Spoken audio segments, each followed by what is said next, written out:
sidewalk distance to the Salem Lake Fire Department. The commercial residence, 185 next to the Salem School, a possible structure fire. Their all time is 10:01. Firefighters have been responding to emergency calls in America since the time of Ben Franklin. And it's just as true today as it was then, that when a fire is out of control, getting to the fire in the shortest time is critical. Finding the fastest route, covering the least distance, can mean the difference between life and death. This makes the location of fire stations an important and difficult decision for any community to make.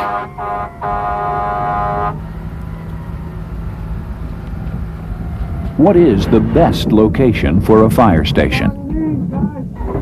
Maybe where there's a lot of people playing, or there's sometimes where accidents happen a lot.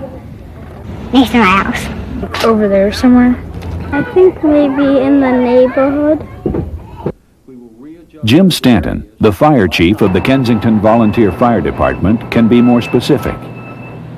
The fire stations in general should be located so that they can serve the response area within about a 3.5 or a 4-minute response time. So the best location is generally in the middle, running out in your popular areas. The Kensington Volunteer Fire Department's Glenmont Station, Station 18, has been located at the intersection of Georgia and Randolph Streets since 1953.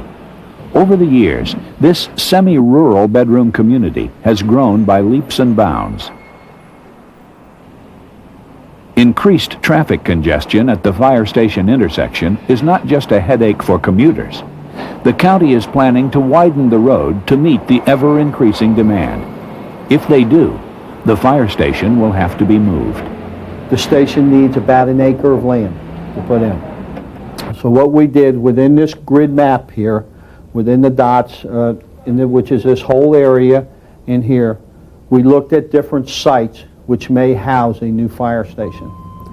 Based upon our analysis of the land available, we have picked 3 possible sites, with site 1 being our most preferred.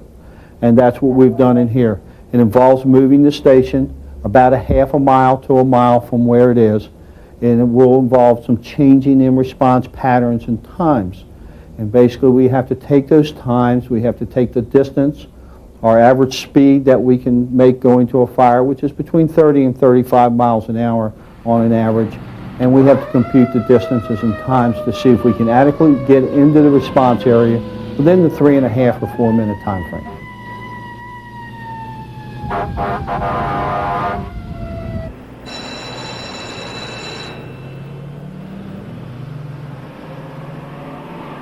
School is out. Classes have ended. Glenmont, despite its fast growth, is still a typical bedroom community. People from all walks of life live within its borders. And the location of the fire station is important to all its residents. Nearby churches, schools, shopping centers, the various neighborhoods in the area, all must be assured the new fire station will be close enough in the event of an emergency. That is why Chief Stanton is gearing up now, so that this transition can be achieved with the minimum fuss and bother. It's a very long and involved process in moving anything, including a fire station. First of all, we have to get approval from various government agencies. We then have to have zoning hearings in which the public is invited to testify and the community groups are invited to testify. We have to develop the plans for the new fire station. They have to be approved through the approval process. And so it's not a let's do it tomorrow type of thing.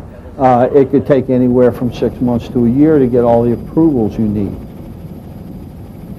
Residents are not always rational when it comes to the location of a fire station. Chuck Boynton has worked with the local Chamber of Commerce for 25 years. Generally speaking, nobody wants a fire station next to their house. I mean, there's sirens blaring, there's the machines are going rolling in and out all hours of the night and day. There's all kinds of activity, and I don't think anybody wants that near their home. Unfortunately, it has to be. It has to be located somewhere, or else we're not going to be able to put out fires. That's why the locations chosen as potential relocation sites by Chief Stanton are within a mile of the current location. This area is central to all others, and it is comprised primarily of commercial locations, one of which is a new stop on the metro line now under construction. That construction might be an indication of things to come for the Glenmont Fire Station.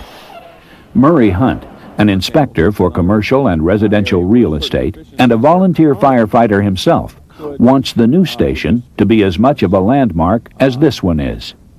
Moving this fire station, I think the biggest thing that somebody's bound to say is our clock tower. It actually stopped one time, and we had groups of people coming in and saying, hey, your clock doesn't work anymore, and we depend on that clock. And one of the things that we were kind of hashing over as a committee to see where we're going to move this is, can we in fact incorporate either that clock tower or a very similar clock tower into the new station? Just because that's part of the community, as we like to feel that our fire stations are part of the community.